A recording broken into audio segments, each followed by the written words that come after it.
Во војните и воените конфликти нема победници. Бидејќи ниту еден изгубен човечки живот, ниту една детска солза пролена за изгубениот родител не се помалку вредни од било кој воен трофеј. Она кој што секогаш останува запаметено после војниот виор се изгубените човечки животи и големата материјална штета. И оваа колективна жртва од 2001-та нека биде опомена која во себе ја носи и пораката. Сите спорни прашања во политичките битки да ги решаваме со преговори. Затоа, поклонувајќи се пред саможртвата на нашите сограѓани, задачата на сите нас, како одговорни граѓани на оваа држава, е да не дозволиме никогаш повеќе да се повтори злото од 2001 година. Да не дозволиме се ништата од минатото да ја уништат перспективата на младите и нивниот сон за живот во демократска и просперитетна држава.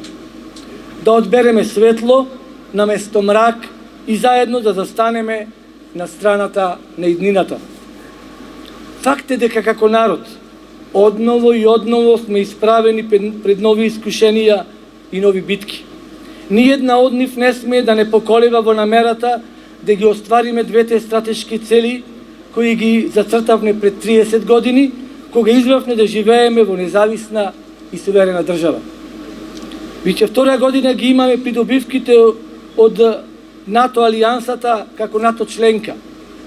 Со тоа направен е голем исчекор напред во обезбедувањето сигурни и безбедни граници, но истовремено и внатрешна стабилност на државата. Во моментите кога сме на чекор од втората цел, полноправно членство во големото европско семејство на народите, мораме да ги оставиме зад нас сите внатрешни политички борби.